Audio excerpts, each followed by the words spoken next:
the way your guys closed out that team and the run that ASU came out with to show that composure. How impressed were you? Well, I thought we lacked composure, for a certain stretch, and I wanted our guys to figure it out.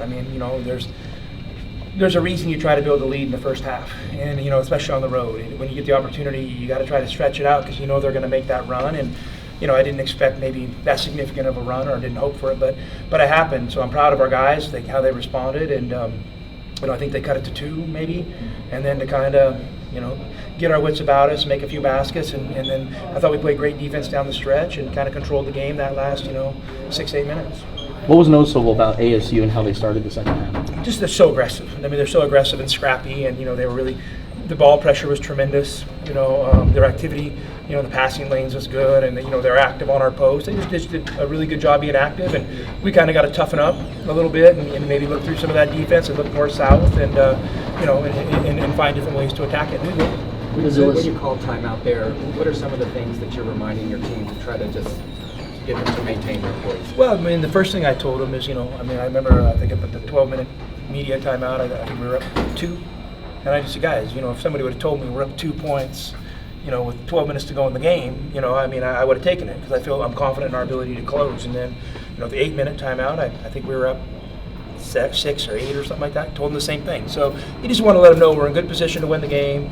It's about winning the game. It's not about who makes a run in the first half or a strong run in the second half. It's about finding a way to close out and win the game, and our guys did a good job. Obviously, you want to play better offensively, but does it also say something you're able to win a game like this where you maybe don't have the shooting? Well, yeah, for sure. Well, we're going to be a great defensive team. We're going to be a great defensive and rebounding team, and I'm making no druthers about that. And I don't care what our offense is ranked. I just care about getting the result, and we play to get the result. And today, unfortunately, we were able to do that. Azul started off 1 for 5 from the floor. I believe he only missed 3 shots the rest of the way. Can you talk about his performance? Yeah, Azul's a great player. I thought he had some tremendous man baskets down the stretch of that game in traffic. And it ain't about no coach drawing anything up. It's about just a guy having an incredible will to win. And I was really proud of how he responded. And he's just become such a good player. It's fun to be a part of. You said before you don't like calling that kind of timeout after 90 secords or whatever. Is it tough when you say, you see it that aggressive just to swallow it and let it play out like that? Right on. I trust my team, and I got veteran guys, and they put themselves in that position. Sometimes they got to figure it out on their own, and you only have so many timeouts. I'm trying to win the game. I'm not trying to win the first few minutes of the second half. So, I just felt, hey, I wanted to initially, had I known it turns into that big of a run, I probably would have called a timeout, but I don't know. I know Kerr had a good look at 3 on one of those. I'm like, oh, he makes that. It's probably better than me calling a timeout. So, hey, listen, coaching's far from a perfect science. And I'll just say this, people that, say I should call a timeout or shouldn't call a timeout, a lot of people have answers to tests they've never passed. So I'm pretty comfortable in what I'm doing.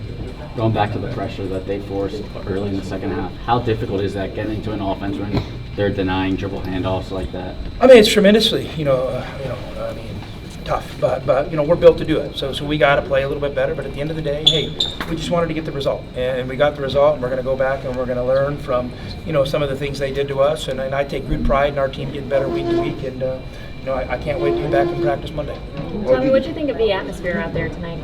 It was good. It was good. I love it. I love that kind of stuff. To be honest with you, I'm kind of in the game, so I'm really not. I don't know what the atmosphere looks like or whatever. I'm kind of focused on the game, but I did hear some noise, and that was good. And I heard some U of A chants, which is always, it feels pretty good to hear that on the road. Can you talk about it? Go ahead. Sorry, John. Is part of it that the second true road game, that you are going to have swings like that? I don't care if it's the 22nd road game. You're going to have swings like that. That's road basketball. Yeah. And it's hard to win on the road. And so, Arizona State's not going to lose many games at home this year.